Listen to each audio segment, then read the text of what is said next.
Mon fils a demandé « Où est mon cadeau ?»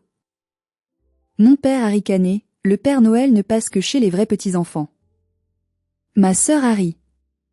J'ai sorti mon téléphone, annulé leur voyage de 30 000 € en un clic. Quand la notification est arrivée, leurs visages se sont décomposés. Je m'appelle Sibylle. Ce soir de Noël, dans la maison de mes parents en banlieue lyonnaise, mon fils de 8 ans, Marceau, m'a regardé avec ses grands yeux humides et a posé cette question qui allait tout changer. « Maman, est-ce que le Père Noël a oublié mon cadeau ?» Mon propre père, l'homme qui m'avait élevé, a éclaté de rire en plein visage de mon enfant et a déclaré, assez fort pour que toute la pièce l'entende, « Le Père Noël n'apporte des cadeaux qu'aux vrais petits-enfants. Les enfants sans père n'ont rien. » Personne n'a pris ma défense. Au contraire. Tout le monde a ri comme si c'était la blague la plus drôle de l'année. Ma mère, ma sœur aînée Cléophée, ils riaient tous à gorge déployée. Marceau est resté assis là, sur le parquet froid, dans son pyjama neuf que je lui avais acheté, les mains vides, fixant la montagne de cadeaux qui n'étaient pas pour lui. Je n'ai pas crié. Je n'ai pas pleuré. J'ai sorti mon téléphone, ouvert l'application de réservation, et d'une seule pression du doigt, j'ai annulé le chalet historique à Megève. Valeur totale, 32 000 €. J'avais payé pour que chacun d'entre eux profite de la semaine à venir. Vol, chauffeur privé, dîner de Noël gastronomique, forfait de ski. Tout a disparu. Puis je me suis levée, j'ai pris la main de Marceau et je suis sortie sans dire un mot. Au moment où ils ont consulté leur téléphone plus tard dans la soirée, il hurlait de terreur. Si vous voulez savoir jusqu'où une famille peut aller quand vous arrêtez enfin de payer pour leurs vacances et leurs caprices, restez jusqu'à la fin. Aimez cette vidéo, abonnez-vous et activez les notifications, car cette histoire va devenir très, très moche. Avant de plonger dans l'enfer de cette soirée, j'aimerais savoir d'où vous m'écoutez aujourd'hui. Dites-moi dans les commentaires votre ville ou votre pays, et quelle heure il est chez vous en ce moment. J'adore lire vos messages. Revenons à cette nuit fatidique. Il était environ 19 h quand nous sommes arrivés chez mes parents. L'air était glacial dehors, typique d'un hiver en Rhône-Alpes, mais à l'intérieur, la chaleur était étouffante, chargée d'odeurs de dinde rôtie et de parfums trop lourds. J'avais passé les 3 dernières semaines à organiser cette soirée dans les moindres détails, bien que ce ne soit pas ma maison. C'était moi, Sibylle, la fille cadette, l'architecte paysagiste qui gagnait trop bien sa vie selon les dires de ma sœur, qui avait tout financé. Le vin ? Des bouteilles de Bordeaux Grand Cru à 500 € l'unité. Le traiteur ? Le meilleur de la région. Même les décorations, ces guirlandes lumineuses qui clignotaient joyeusement autour de la cheminée, c'était ma carte bancaire qui avait chauffé pour les payer. Pourtant, dès que j'ai franchi le seuil avec Marceau, j'ai senti cette atmosphère familière et toxique m'envelopper. Ma mère, Violaine, était dans la cuisine, s'affairant autour du four. Elle m'a à peine jeté un regard. « Ah, tu es là, Sibylle. Mets les amuse-bouches sur la table, tu veux bien ? Cléophée ne devrait pas tarder. » Pas de bonjour ma chérie, pas de joyeux Noël, pas même un câlin pour son petit-fils Marceau qui tenait timidement son doudou contre lui. Juste un ordre. Comme toujours. J'étais la banque et la servante.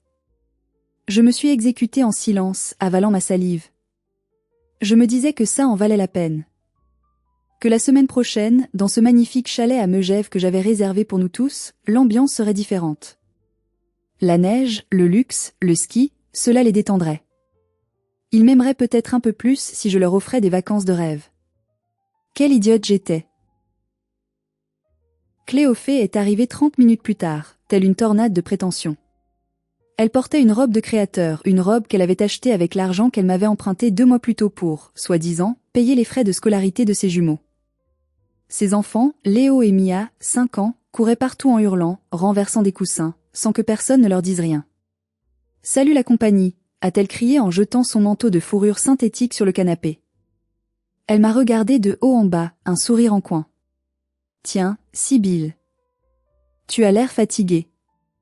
Tu travailles trop. Tu devrais prendre exemple sur moi, profiter de la vie. » Profiter de la vie avec l'argent des autres, voulait-elle dire. J'ai serré les dents. Mon père, Donatien, trônait dans son fauteuil en cuir, un verre de mon cognac à la main. Il avait déjà les joues rouges, signe qu'il avait commencé l'apéritif bien avant notre arrivée. Il a grogné un salut vague à mon intention, mais s'est illuminé en voyant Cléophée. Ah, voilà ma princesse. Et mes petits champions. Venez voir papy. Marceau s'est approché de lui timidement. Bonsoir papy. Mon père l'a regardé comme on regarde un chien errant qui vient quémander de la nourriture. Ouais, salut gamin. Bouge pas trop, tu vas casser quelque chose. Le contraste était si violent que j'ai eu envie de vomir. Mais je me suis tue.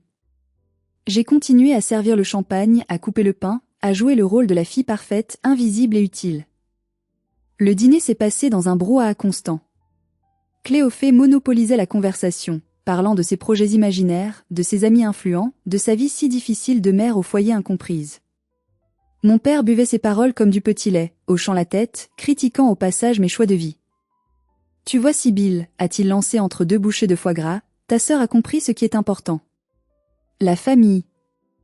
Toi, avec tes plantes et tes chantiers, tu vas finir vieille fille. C'est pas une vie pour une femme.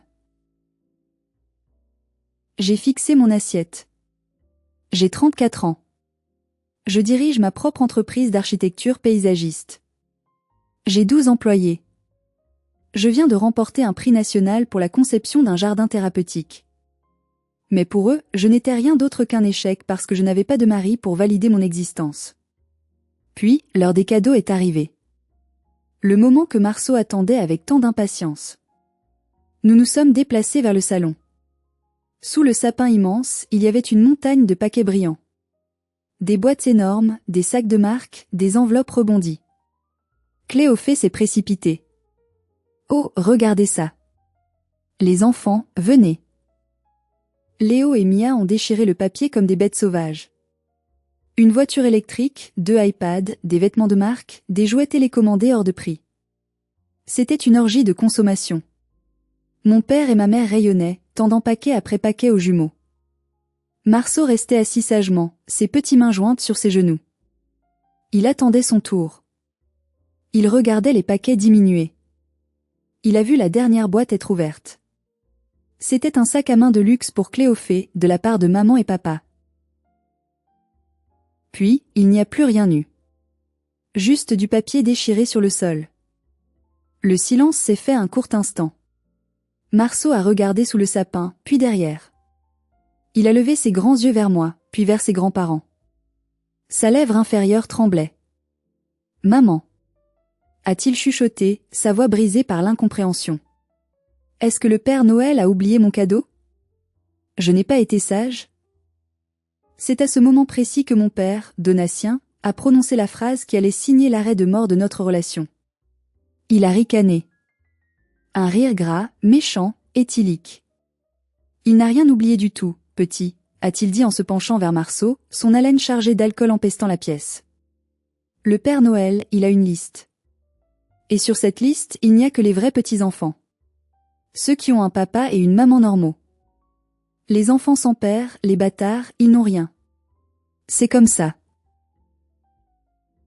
Le temps s'est arrêté. J'ai vu le visage de mon fils se décomposer. J'ai vu son cœur se briser en 1000 morceaux dans ses yeux. Et j'ai entendu le rire de ma sœur. Cléophée a pouffé, la main devant la bouche. Oh papa, tu es terrible. Mais c'est vrai que la vérité blesse parfois. Ma mère? Elle a juste soupiré en ramassant les papiers cadeaux. Ne faites pas cette tête, c'est juste une blague. Il aura des chocolats demain. Une blague. La douleur de mon fils était leur divertissement. Quelque chose s'est brisé en moi aussi. Ce n'était pas de la tristesse. C'était quelque chose de froid, de dur et de tranchant comme de l'acier trempé. Toutes ces années à essayer d'acheter leur amour, à payer leurs dettes, à supporter leurs insultes, tout ça s'est évaporé en une seconde. Je n'ai pas crié. Je n'ai pas fait de scène. Je me suis levée calmement. J'ai sorti mon téléphone de ma poche. J'ai ouvert l'application de l'agence de voyage de luxe. Ma main ne tremblait pas. Le voyage à Megève. Le chalet prestige avec vue sur le Mont Blanc. Le chef privé pour le réveillon du Nouvel An. Les cours de ski VIP pour les jumeaux. Le spa illimité pour ma mère et Cléophée. Montant total, 32 450 €. Entièrement payé par moi. J'ai appuyé sur mes réservations. J'ai sélectionné le dossier Famille Mitchell, Noël de rêve. J'ai cliqué sur Annuler tout. Une fenêtre pop-up est apparue. Êtes-vous sûr de vouloir annuler? Aucun rétablissement ne sera possible. Le remboursement sera effectué sur la carte se terminant par 8890.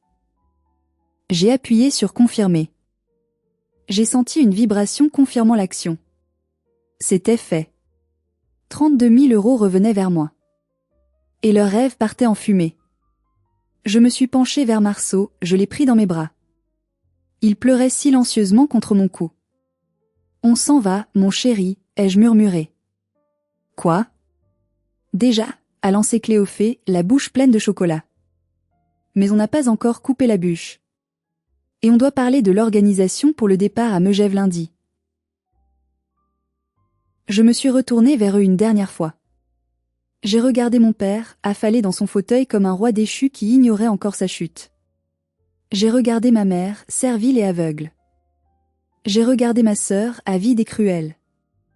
Il n'y a plus de Megève, ai-je dit doucement. Pardon, a dit mon père en plissant les yeux. Je n'ai pas répondu. J'ai ouvert la porte d'entrée, laissant l'air glacial s'engouffrer dans le salon surchauffé. J'ai porté mon fils jusqu'à ma voiture, je l'ai attaché, et j'ai démarré. Alors que je sortais de l'allée, j'ai vu à travers la fenêtre du salon la lumière d'un téléphone s'allumer. C'était celui de Cléophée. Elle venait probablement de recevoir la notification automatique de l'annulation, car j'avais mis son email en copie pour l'itinéraire. J'ai vu sa silhouette se figer. J'ai vu sa bouche s'ouvrir dans un cri muet. J'ai vu mon père se lever brusquement, renversant son verre.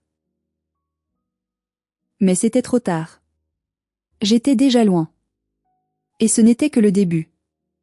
La route était sombre, seulement éclairée par les phares de mon Audi qui perçaient la neige tombante.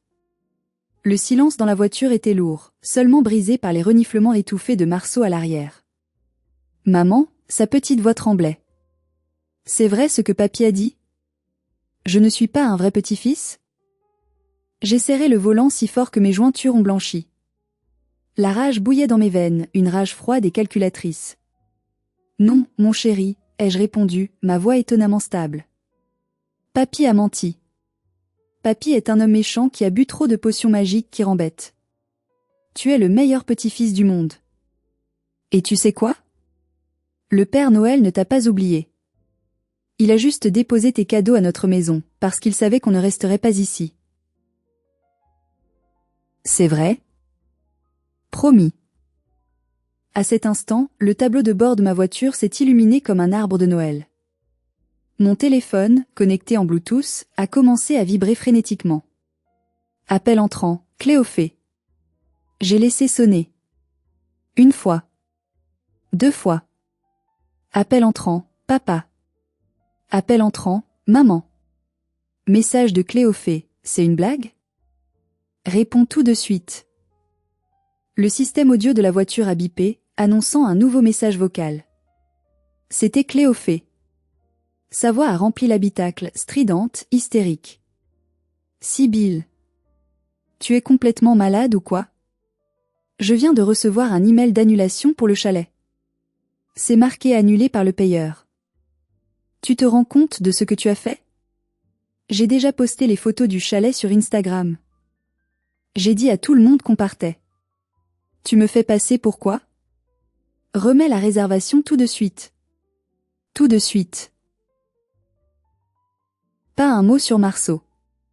Pas un mot d'excuse pour la cruauté de notre père. Juste son image. Juste son ego. Juste son Instagram. J'ai appuyé sur le bouton ignorer. 1 minute plus tard, c'était la voix de mon père, lourde et pâteuse, qui grondait dans les enceintes. Sibylle. Tu fais demi-tour immédiatement. Tu vas réparer cette connerie. Tu crois que tu peux nous tenir en otage avec ton argent? Tu me dois le respect. Je suis ton père. Si cet argent n'est pas recrédité ou si la réservation n'est pas active demain matin, tu ne mets plus les pieds dans cette famille. J'ai ri. Un rire bref, sans joie. C'est exactement le plan, papa, ai-je murmuré dans le vide. C'était à part deux, arrêtons-nous une seconde. Je veux que vous soyez honnête avec moi. Si votre père avait dit à votre enfant de 8 ans qu'il ne méritait pas de cadeau parce qu'il n'a pas de papa, et que votre famille avait ri, qu'auriez-vous fait? Auriez-vous aussi annulé le voyage? Ou auriez-vous fait une scène sur place? Dites-moi dans les commentaires ce que vous auriez fait à ma place. J'ai vraiment besoin de savoir si je suis la seule à réagir comme ça. J'ai continué à conduire. Les messages s'empilaient. Des insultes. Des menaces. Puis, la tactique a changé. Ma mère est entrée en scène. Message de maman. Sibylle, ma chérie, s'il te plaît. Ton père est très en colère. Cléophée pleure. Les petits ne comprennent pas pourquoi on n'ira pas au ski. Ne sois pas égoïste. On peut discuter. Reviens, on te garde du gâteau. Égoïste. Le mot magique. Toute ma vie, j'avais été l'égoïste parce que je travaillais dur au lieu de m'occuper d'eux, parce que je gardais mon argent pour investir dans mon entreprise au lieu d'acheter des voitures à ma sœur. J'ai tendu la main vers l'écran tactile et j'ai activé le mode ne pas déranger. Le silence est retombé dans la voiture, seulement troublé par le ronronnement du moteur et la respiration de Marceau qui s'était endormi. Nous sommes arrivés chez nous 40 minutes plus tard. Ma maison. Pas un manoir, mais une belle bâtisse moderne avec de grandes baies vitrées donnant sur le jardin que j'avais dessiné moi-même. C'était mon sanctuaire. J'ai porté Marceau jusqu'à son lit. J'ai sorti du placard secret les cadeaux que j'avais gardés au cas où. Des Legos, un set de peinture professionnelle, une nouvelle tablette. Je les ai disposés au pied de son lit pour qu'il les voie dès son réveil. Je l'ai bordé, j'ai embrassé son front chaud. Tu es en sécurité ici, mon ange. Personne ne te fera plus jamais de mal. Je suis redescendue au salon. Je me suis versé un grand verre de vin, mais cette fois, un vin que j'avais choisi pour moi, pas pour impressionner mon père. Je me suis assise dans le noir, regardant la neige tomber sur mon jardin japonais illuminé par les spots extérieurs. Mon téléphone continuait de s'allumer silencieusement sur la table basse, comme un phare dans la tempête. 150 appels manqués. 80 messages. Vers 23h30, un email est arrivé. Pas un texto, un email formel de mon père. Objet, ultimatum, Sibylle. Tu as jusqu'à minuit pour virer 35 000 € sur mon compte afin que je puisse refaire la réservation à mon nom. Si tu ne le fais pas, considère que tu n'as plus de père. Je t'ai nourri, logé, élevé, et voilà comment tu me remercies? Tu es une ingrate. Une honte pour cette famille. Répare ça. Maintenant. J'ai relu le message 3 fois. Une honte. Une ingrate. J'ai posé mon verre. J'ai ouvert mon application bancaire. Non pas pour faire un virement, mais pour vérifier quelque chose. J'ai regardé l'historique des transactions des 10 dernières années. Les prêts jamais remboursés à Cléophée. Les aides pour les travaux de la maison des parents. Les vacances payées. Le total donnait le vertige. J'avais acheté leur affection et le produit était défectueux. J'ai éteint mon téléphone complètement. Pour la première fois de ma vie, j'ai dormi d'un sommeil profond, sans culpabilité. Mais je ne savais pas que pendant que je dormais, ils préparaient leur riposte. Ils n'allaient pas se contenter de messages. La bête était blessée, et elle allait mordre. Le lendemain, le 25 décembre, s'est passé dans une bulle de douceur étrange. Marceau et moi avons mangé des crêpes au chocolat, construit des châteaux de Lego et regardé des dessins animés. Nous n'avons pas mentionné les autres. C'était comme s'ils n'existaient plus. Mais la réalité nous a rattrapés 2 nuits plus tard. C'était la nuit du 26 au 27 décembre. Il était 2h15 du matin. J'ai été réveillée par le bip strident de mon alarme de sécurité Ring. Mon téléphone, que j'avais rallumé pour les urgences, vibrait sur ma table de nuit. Alerte, mouvement détecté, caméra allée principale. Alerte, mouvement détecté, caméra jardin avant. Mon cœur a fait un bond dans ma poitrine. J'ai attrapé mon iPad et j'ai ouvert l'application. L'écran s'est allumé en noir et blanc, montrant une image nette grâce à la vision nocturne 4K. Une vieille voiture que je connaissais trop bien était garée de travers devant mon portail. La Citroën C5 de mon père. 2 silhouettes en sont sorties. L'une boitait légèrement. Mon père, Donatien. Il portait sa vieille parka de pêche et tenait quelque chose de long et métallique dans sa main. Un club de golf. Un fer 7, pour être précise. L'autre silhouette était plus petite, plus agitée. Cléophée. Elle ne portait pas de masque.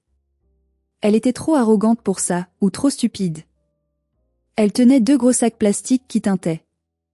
Je suis restée figée dans mon lit, paralysée par l'incrédulité. Que faisait-il ? Sur l'écran, je les ai vus s'approcher.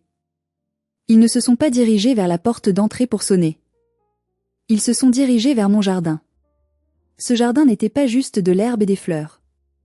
C'était mon chef-d'œuvre. C'était le projet pilote pour un concours international d'architecture paysagiste, un jardin japonais moderne avec des érables centenaires importés, des lanternes en pierre authentique et un bassin de carpe koi.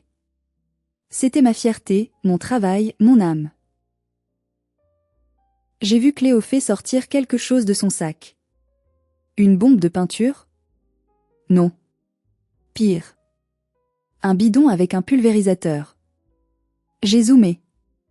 C'était du désherbant industriel. Du glyphosate pur. Elle a commencé à asperger mes érables nains. Elle riait. Je pouvais voir ses épaules tressautées de rire sur l'écran. Elle aspergeait le poison sur des arbres que j'avais mis 5 ans à sculpter. Elle tuait mes bébés verts avec une joie sadique.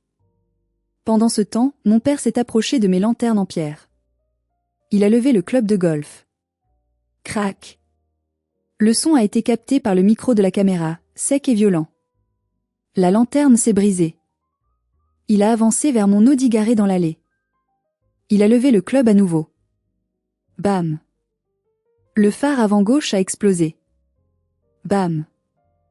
Le pare-brise s'est étoilé sous l'impact. Je ne pouvais pas respirer. Je regardais ma famille détruire méthodiquement tout ce que j'avais construit, tout ce qui était beau dans ma vie.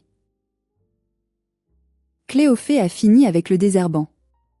Elle a sorti une bombe de peinture rouge fluo de son autre sac. Elle s'est dirigée vers la porte blanche immaculée de mon garage. En lettres énormes et dégoulinantes, elle a écrit un seul mot, ingrate.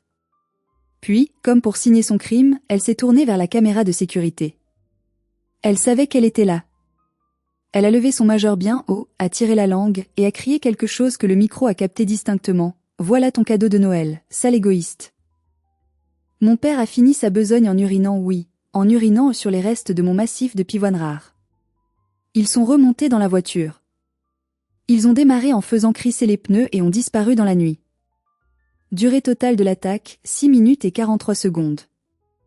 Je suis restée assise dans le noir, l'iPad toujours allumé sur mes genoux. Je ne tremblais plus. La peur avait disparu.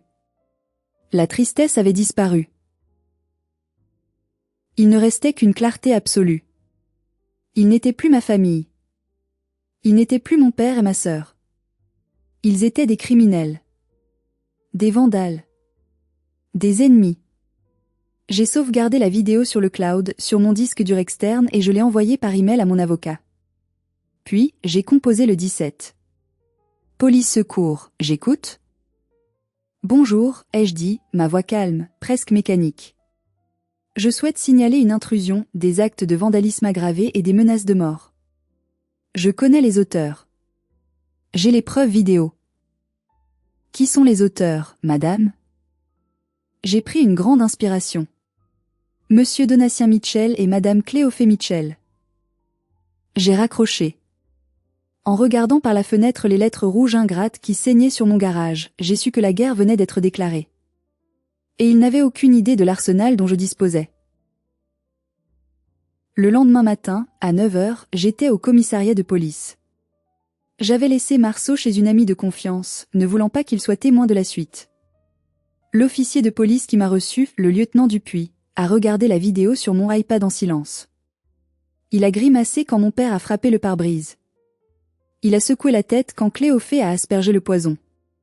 Mais quand il a vu mon père uriner sur les fleurs, il a posé l'iPad et m'a regardé avec un mélange de pitié et de dégoût. C'est votre père, madame ?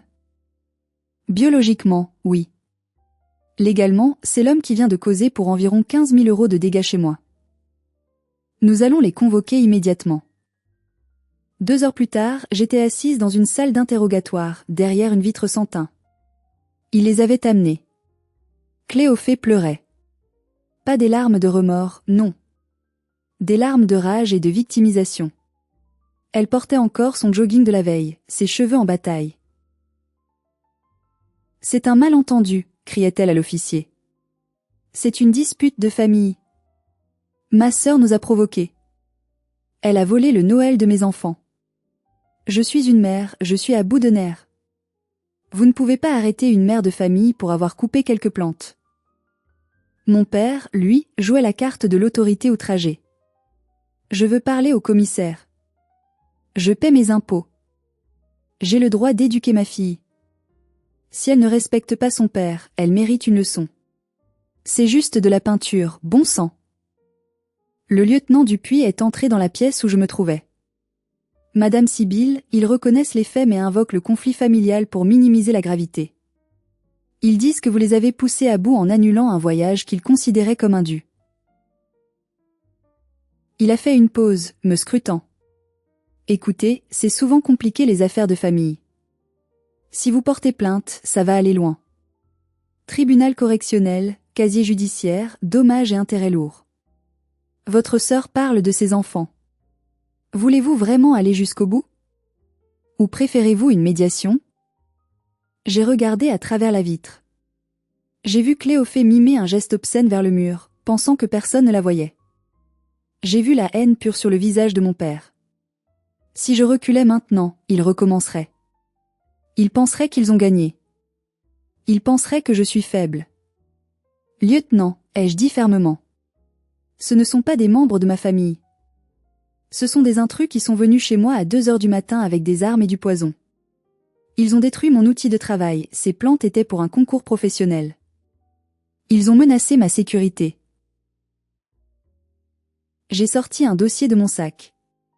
De plus, voici les factures des réparations estimées. Le pare-brise, la carrosserie, le nettoyage de la façade et le remplacement des végétaux importés du Japon. On dépasse les 20 000 euros. Le lieutenant a sifflé d'admiration. Je ne veux aucune médiation, ai-je conclu. Je porte plainte pour dégradation volontaire en réunion, violation de domicile et menaces. Je veux qu'il soit poursuivi avec la plus grande sévérité de la loi. Le lieutenant a hoché la tête, un respect nouveau dans le regard. Très bien, madame. Nous allons procéder à leur garde à vue officielle. En sortant du commissariat, j'ai croisé ma mère, Violaine, qui arrivait en courant, échevelée, pâle comme un linge. Elle m'a vue et s'est jetée sur moi, m'agrippant le bras. Sibylle. Qu'est-ce que tu as fait? Ils ont appelé ton oncle pour dire que ton père est en cellule. Retire ta plainte. Tout de suite. Tu vas tuer ton père. Il a le cœur fragile. Je me suis dégagée de son étreinte avec un geste sec. Il avait le cœur assez solide pour manier un club de golf à 2 heures du matin, maman. Il avait le cœur assez solide pour insulter mon fils. Mais c'est ta famille, a-t-elle hurlé, attirant les regards des passants. Je l'ai regardé droit dans les yeux, ces yeux qui avaient détourné le regard tant de fois quand j'avais besoin d'aide. Non, maman. Marceau est ma famille. Vous n'êtes que des gens que je connais et qui me coûtent trop cher. Je l'ai laissé là, pleurant sur le trottoir, et je suis montée dans ma voiture de location. Mais je savais que ce n'était pas fini. Ma mère venait de mentionner le cœur fragile de mon père. Et je savais exactement quelle carte ils allaient jouer ensuite. La carte de la culpabilité médicale.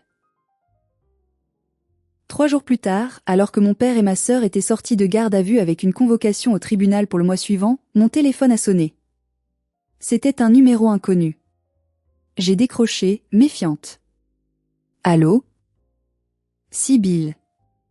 C'était la voix de ma mère, brisée, tremblante, à peine audible. C'est arrivé. Il a fait une attaque. Ton père est aux urgences. Il va peut-être mourir. Un frisson a parcouru mon échine. Non pas de peur, mais de doute. Était-ce vrai? Ou était-ce encore une mise en scène? Quel hôpital? Ai-je demandé froidement. L'hôpital Édouard Herriot. Soins intensifs cardiologie. Viens, je t'en supplie. Il demande à te voir. Il veut te pardonner avant de partir. Me pardonner? L'audace de cette phrase m'a presque fait rire. C'était lui qui avait détruit mon jardin, lui qui avait insulté mon fils, et il voulait m'y pardonner? J'ai appelé mon avocat, Maître Girard. Je vais à l'hôpital voir mon père. Je veux que vous veniez avec moi. Je sens le piège. J'arrive, a-t-il répondu. Quand je suis arrivé dans la chambre d'hôpital, le spectacle était parfaitement orchestré. Mon père était allongé, des tubes dans le nez, un moniteur cardiaque bipant régulièrement à côté de lui. Ma mère était assise sur une chaise, tenant sa main, pleurant silencieusement. Cléophée était là aussi, debout près de la fenêtre, les bras croisés, me lançant un regard noir. Quand je suis entré, mon père a ouvert les yeux. Il a joué la comédie à la perfection. Il a levé une main tremblante vers moi.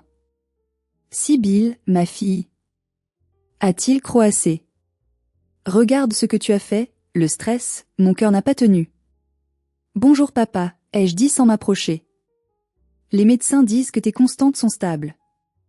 C'est une crise d'hypertension, pas une crise cardiaque massive. Tu t'en sortiras. » Il a grimacé, agacé que je casse son effet dramatique. Je suis vieux, Sibylle. Je peux partir à tout moment. Je veux qu'on fasse la paix. Je t'écoute. Retire ta plainte, a-t-il dit, sa voix devenant soudainement plus forte, plus autoritaire. Dis à la police que c'était un malentendu. Et paie la facture de l'annulation. Je ne peux pas perdre la face devant mes amis. Si tu fais ça, je te pardonne d'avoir essayé de me tuer. Cléophée est intervenu. Allez Sibylle, ne sois pas un monstre. Regarde-le. Il est sur un lit d'hôpital. Tu vas vraiment l'envoyer en prison? Paie juste ce qu'il demande et on oublie tout. C'était donc ça. Le chantage émotionnel ultime. Utiliser la maladie réelle ou exagérée pour me remettre sous leur coupe. Il pensait que la vue des machines et des blouses blanches me ferait craquer, comme quand j'étais petite. J'ai regardé mon avocat qui se tenait discrètement près de la porte. Il a hoché la tête imperceptiblement. J'ai ouvert mon sac à main. Je n'ai pas sorti de mouchoir. J'ai sorti une chemise cartonnée bleue. Je suis contente que tu ailles bien, papa, ai-je dit en m'approchant du lit. Parce que tu vas avoir besoin de toute ta santé pour affronter ce qui vient. De quoi tu parles? A demandé ma mère, cessant de pleurer instantanément. Je ne retirerai pas ma plainte, ai-je annoncé calmement. Au contraire. Je suis venue ici pour clarifier notre nouvelle situation financière. Puisque tu es en état de parler affaires, parlons affaires. J'ai posé le dossier sur la table de nuit, juste à côté de son verre d'eau. Le bip du moniteur cardiaque s'est légèrement accéléré. Il savait. Au fond de lui, il savait que j'avais changé. Qu'est-ce que c'est que ça? A sifflé Cléophée. C'est la fin de votre règne, ai-je répondu. Et j'ai ouvert le dossier. La lumière crue des néons de l'hôpital se reflétait sur les documents que j'étalais méthodiquement sur la tablette du lit. Premier point, ai-je commencé, ma voix résonnant clairement dans le silence tendu de la chambre. La mutuelle santé. J'ai pointé un document. Comme vous le savez, je paie votre mutuelle or depuis 10 ans. Celle qui couvre la chambre individuelle, les dépassements d'honoraires, tout ce confort dont tu profites actuellement, papa. Ils ont hoché la tête, attendant la suite. Je l'ai résilié ce matin avec effet immédiat. Quoi? A hurlé ma mère. Mais comment on va payer l'hôpital? Ça, c'est votre problème, maman. La facture de ce séjour, qui va probablement s'élever à plusieurs milliers d'euros vu que papa a demandé la suite VIP, sera entièrement à votre charge. J'espère que vous avez des économies. Mon père a essayé de se redresser, le visage virant au pourpre. Tu n'as pas le droit. C'est de l'assistance à personne en danger. Non, c'est de l'assistance financière facultative à des adultes ingrats. Et c'est terminé. Je n'ai pas laissé le temps à l'information d'être digérée. J'ai sorti le deuxième document. Deuxième point, Cléophée. Ma sœur a sursauté. Quoi moi? Je n'ai rien à voir avec tes histoires d'argent. J'ai sorti un relevé bancaire surligné en jaune fluo. Tu te souviens de la carte de crédit supplémentaire que je t'avais confiée pour les urgences des enfants? Celle que tu as juré de n'utiliser qu'en cas de maladie ou de besoin scolaire? Elle a blêmi. J'ai vu les relevés, Cléophée. Louis Vuitton. Sephora. Des dîners dans des restaurants étoilés. Un week-end spa avec tes copines. Total des urgences sur 6 mois, 14 500 €. Je comptais te rembourser, a-t-elle bégayé. C'est trop tard. J'ai déclaré ces transactions comme frauduleuses auprès de la banque ce matin. J'ai porté plainte contre X pour abus de confiance et utilisation frauduleuse de moyens de paiement. La banque va se retourner contre l'utilisateur de la carte. Toi. Tu es folle, a crié Cléophée en se jetant presque sur moi, retenue par mon avocat qui s'est interposé. Mon mari va me tuer s'il apprend ça. On est déjà à découvert. Peut-être que tu devrais arrêter d'acheter des sacs à main avec l'argent que tu n'as pas, ai-je rétorqué froidement. Et enfin, ai-je dit en me tournant vers mes parents, le coup de grâce. La maison. Le silence est devenu sépulcral. La maison familiale. Leur fierté. Leur statut social. Vous vous souvenez que j'ai co-signé le prêt hypothécaire il y a 15 ans parce que les revenus de papa n'étaient pas suffisants? Et que c'est mon compte qui est débité automatiquement chaque mois, avec votre promesse de me virer la moitié? Oui, et alors? On a eu du retard quelquefois, c'est tout, a défendu ma mère. Vous n'avez rien viré depuis 2 ans, maman. J'ai payé 100% de la maison. Mais c'est fini. J'ai présenté à la banque les preuves de votre insolvabilité, de vos menaces et de la destruction de mes biens. J'ai invoqué une clause de désolidarisation pour cause de préjudice grave. J'ai sorti la lettre officielle de la banque. La banque a accepté de retirer mon nom du prêt et de saisir la maison si le solde restant n'est pas payé sous 30 jours. Comme je sais que vous n'avez pas les 180 000 € restants, la procédure de saisie immobilière va commencer le mois prochain. Mon père a arraché ses lunettes à oxygène. Il suffoquait de rage, pas de maladie. Tu nous mets à la rue? Ta propre mère? Ton propre père? Tu es le diable, Sibylle. Le diable. Non, papa. Je suis juste le Père Noël qui a décidé de rayer les enfants méchants de sa liste. Tu te souviens? Les vrais enfants. Eh bien, les vrais propriétaires paient leur maison. J'ai refermé mon dossier. Le bruit du claquement du carton a résonné comme un coup de feu. Je vous souhaite un bon rétablissement, papa. Tu vas en avoir besoin pour le déménagement. Je me suis retournée et j'ai marché vers la porte. Derrière moi, c'était le chaos. Ma mère hurlait, Cléophée pleurait en appelant son mari, et le moniteur cardiaque de mon père s'affolait pour de bon cette fois, appelant les infirmières. Je n'ai ressenti aucune culpabilité. Juste une immense légèreté. Comme si je venais de poser un sac de pierre de 100 kilos que je portais depuis mon enfance. Mais il restait une dernière pièce au puzzle. Une pièce que je ne connaissais pas encore, et qui allait transformer ma vengeance en justice divine. C'est ma tante Maglone, la sœur de ma mère, qui m'a appelée le soir même. Sibylle, il faut qu'on se voie, a-t-elle dit d'une voix grave. Il y a quelque chose que tu dois savoir. Quelque chose sur l'héritage de grand-mère. Ce que j'allais apprendre allait me prouver que j'avais eu raison depuis le début. Ils n'étaient pas seulement toxiques. Ils étaient des voleurs. J'ai retrouvé tante Maglone dans un petit café discret du centre de Lyon. Maglone a toujours été le mouton noir de la famille, celle qui avait osé dire à ma mère qu'elle gâtait trop Cléophée, celle qui avait coupé les ponts des années plus tôt. Elle avait l'air fatiguée, mais ses yeux brillaient d'une détermination farouche. Elle a posé une enveloppe jaunie sur la table entre nous. J'ai entendu ce qui s'est passé, a-t-elle dit en tuyant son café. L'annulation du voyage. La plainte. L'hôpital. Je suis fière de toi, Sibylle. Il était temps. Merci, tata. C'est dur, mais c'était nécessaire. Ce n'est pas fini, a-t-elle murmuré en poussant l'enveloppe vers moi. Tu dois voir ça. C'est une copie du testament de ta grand-mère maternelle. L'original. Pas celui que tes parents ont présenté au notaire il y a 15 ans. J'ai froncé les sourcils. Ma grand-mère était décédée quand j'avais 19 ans. On m'avait dit qu'elle n'avait rien laissé, que tout était allé à ma mère pour l'entretien de la maison. J'ai ouvert l'enveloppe. C'était un document manuscrit, daté et signé. Je l'ai lu. Et mes mains se sont mises à trembler. Je lègue la somme de 80 000 euros, issue de la vente de mon terrain en Provence, à ma petite fille Sibylle, pour financer ses études d'architecture et l'aider à démarrer sa vie. Elle est la seule qui s'est occupée de moi à la fin. Le reste de mes biens ira à ma fille Violaine. 80 000 euros. Il y a 15 ans. J'ai levé les yeux vers Maglone, sous le choc. Je n'ai jamais vu cet argent.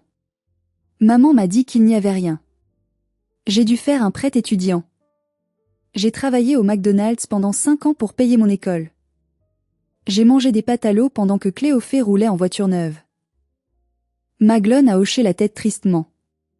Ils ont caché ce testament. Ils ont présenté un testament antérieur qui léguait tout à ta mère. Je l'ai su trop tard. Mais j'ai gardé cette copie certifiée que maman m'avait confiée en secret au cas où. Qu'ont-ils fait de l'argent ? Ai-je demandé, même si je connaissais déjà la réponse.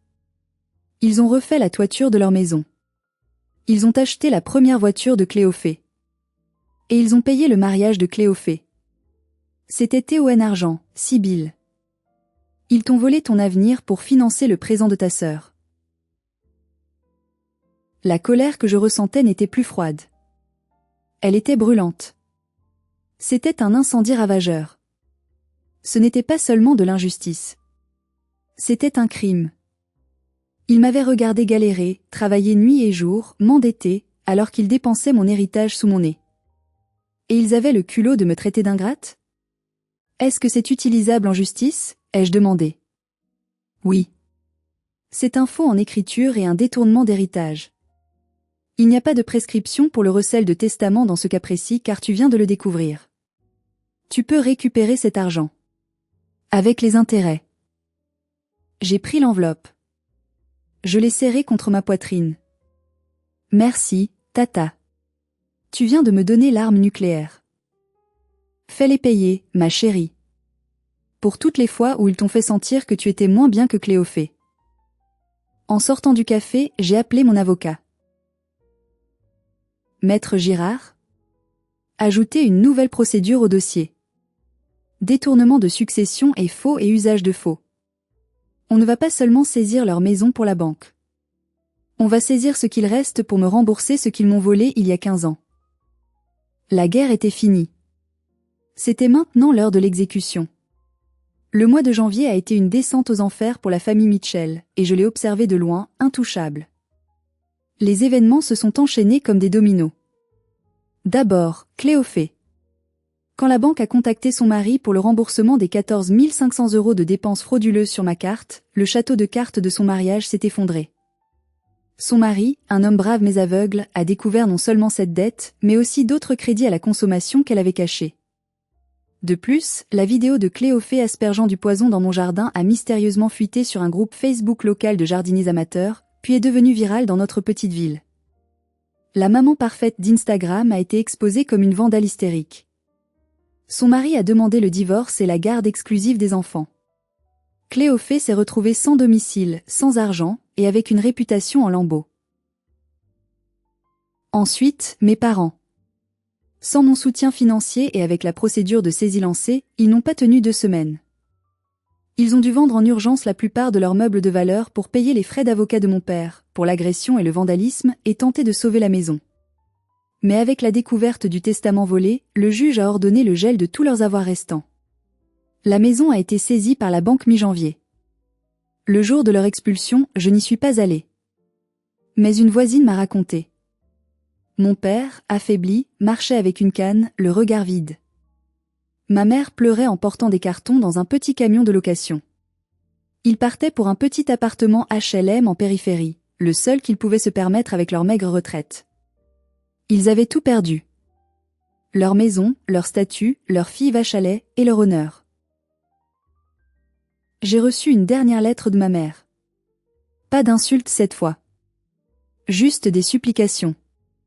Sibylle, on n'a plus rien. On mange des conserves. Cléophée dort sur notre canapé. Ton père pleure la nuit. Et pitié. On est ta famille. J'ai lu la lettre devant ma cheminée, un verre de vin à la main. J'ai regardé Marceau jouer avec son nouveau set de peinture sur le tapis. Il riait. Il était heureux. Il ne demandait plus après papy et mamie. J'ai jeté la lettre dans le feu. J'ai regardé le papier se recroqueviller, noircir et devenir cendre. La pitié est un luxe que l'on réserve aux gens qui ont une âme. Eux, ils l'avaient vendu il y a longtemps pour de l'argent et des apparences. Février est arrivé. Les vacances d'hiver. J'ai tenu ma promesse à Marceau. Nous sommes partis à Megève. Pas dans le grand chalet pour 10 personnes, mais dans un petit lodge cosy, juste pour nous deux, avec une vue imprenable sur les Alpes enneigées. L'air était pur, piquant. La neige scintillait comme des diamants sous le soleil. C'était la première fois depuis des années que je respirais vraiment. Pas de téléphone qui sonne pour des demandes d'argent. Pas de critiques sur mes vêtements ou mon travail. Pas de regard méprisant sur mon fils. Juste nous. Marceau a pris des cours de ski. Il a adoré ça. Le soir, nous buvions du chocolat chaud devant la cheminée en jouant aux cartes. Le dernier jour, le resort organisait un concours de dessin pour les enfants. Le thème était « Mon héros ». Je pensais que Marceau dessinerait un super-héros Marvel ou peut-être un pompier. Je l'ai laissé travailler dans le club enfant pendant 2 heures. Quand je suis revenue pour la remise des prix, la salle était pleine de parents fiers. L'animateur a appelé le vainqueur du premier prix. Et le gagnant est Marceau Mitchell, 8 ans. Marceau est monté sur l'estrade, timide mais rayonnant. Il tenait son dessin contre sa poitrine. L'animateur a tourné le dessin vers le public. Ce n'était pas un dessin d'enfant ordinaire. C'était étonnamment détaillé pour son âge. Au centre, il y avait une femme. Elle portait une sorte d'armure faite de feuilles et de branches, comme mon logo d'architecte paysagiste. Dans une main, elle tenait un téléphone brillant comme un bouclier. De l'autre main, elle protégeait un petit garçon. Devant eux, il y avait 3 monstres sombres, grimaçants, qui ressemblaient étrangement à des loups avec des visages humains. La femme utilisait la lumière de son bouclier téléphone pour repousser les monstres.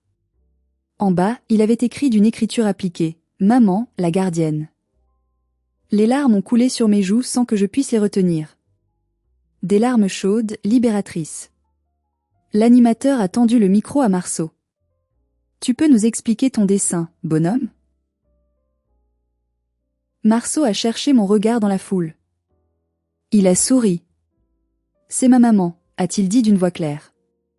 Avant, les monstres étaient dans notre maison et ils me faisaient peur. Il disait que je n'étais pas un vrai petit-fils. Mais maman a utilisé sa magie et elle les a fait disparaître. Maintenant, on est juste nous deux, et c'est parfait. La salle a applaudi. Des inconnus me souriaient avec bienveillance. J'ai réalisé à cet instant que je n'avais rien perdu. J'avais tout gagné. J'avais perdu des parasites, mais j'avais gagné une vie. J'avais gagné le respect de mon fils. J'avais gagné ma liberté. Ce soir-là, nous avons fêté ça avec une fondue savoyarde. Marceau s'est endormi la tête sur mes genoux, son diplôme de meilleur artiste serré dans sa main. J'ai regardé par la fenêtre les étoiles briller au-dessus du Mont Blanc. J'ai pensé à mon père, dans son HLM humide. J'ai pensé à Cléophée, seule et divorcée. J'ai pensé à tout l'argent qu'ils avaient volé et gaspillé. Ils avaient voulu me détruire parce que je ne rentrais pas dans leur moule. Parce que j'étais la fille trop indépendante, trop riche, trop égoïste.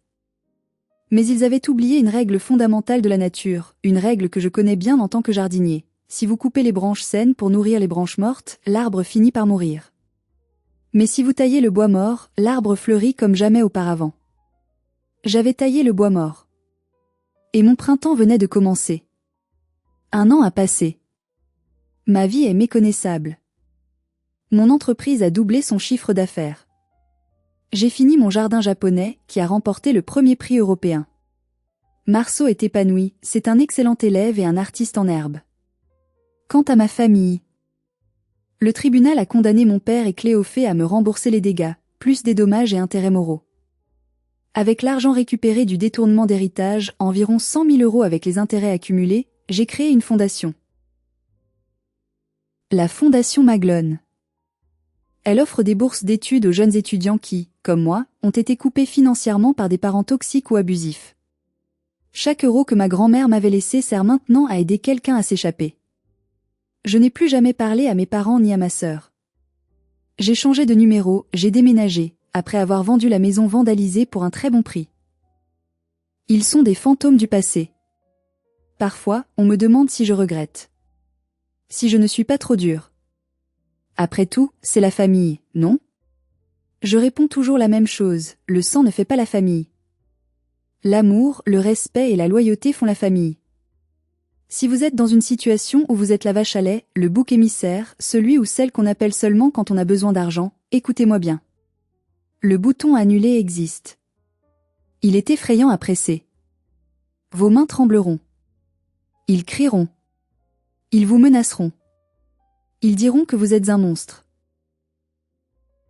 Mais de l'autre côté de ce clic, il y a la liberté. Il y a la paix.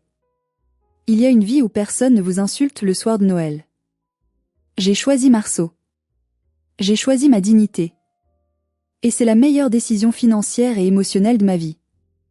Merci infiniment d'avoir écouté mon histoire.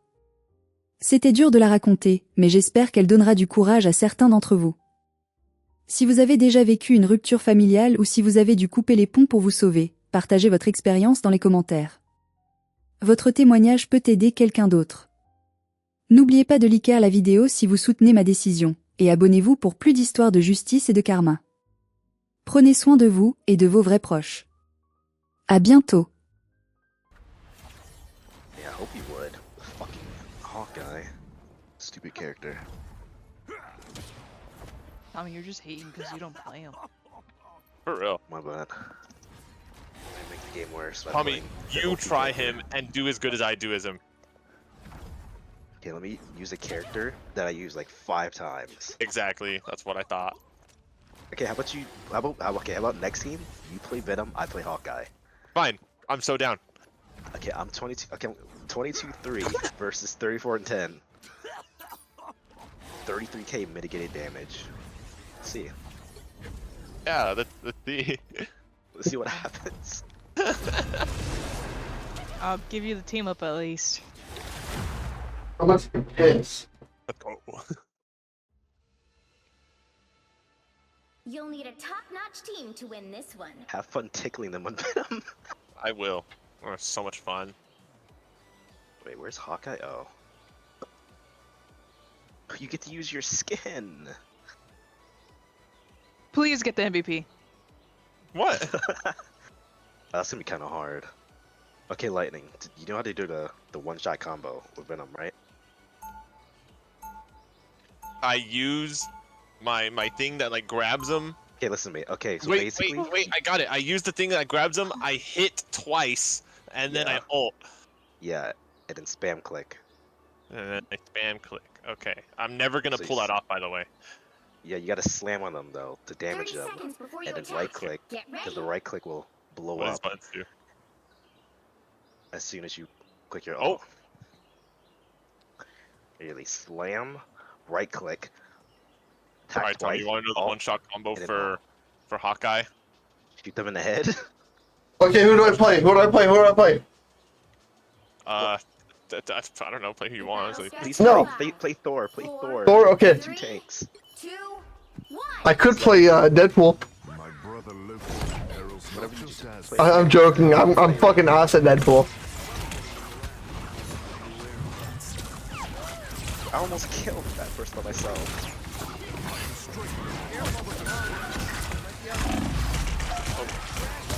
Fuck.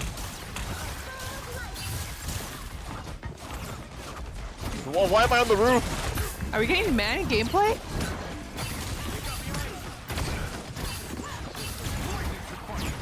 I feel like you're playing Venom too much like an actual tank. You gotta assault their backline. I can't even get back there. I'm getting fucked.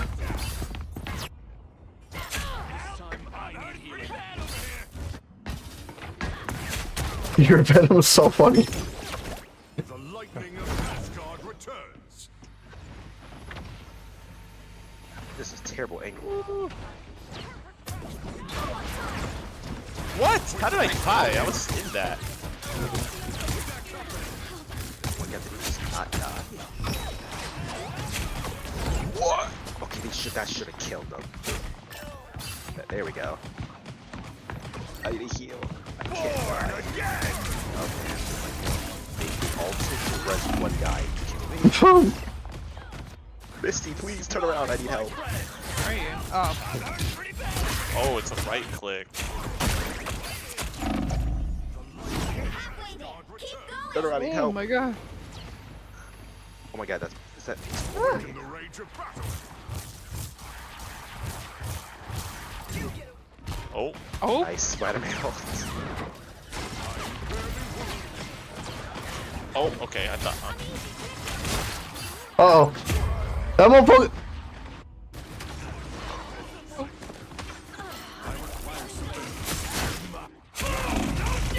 Lightning's getting touched in the back line. Need some man gameplay. Awaken the rage of battle. I guess. The fuck that mean? What is her powers? Why can she fly? Man gameplay Spider-Man. He has to Oh, play as man. I just one tapped Green Knight. I feel amazing.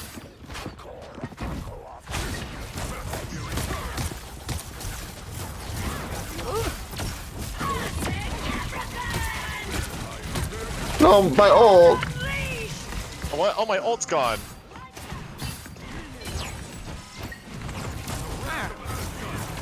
I don't know when to Hawkeye ult. Maybe you want to. She's got a point.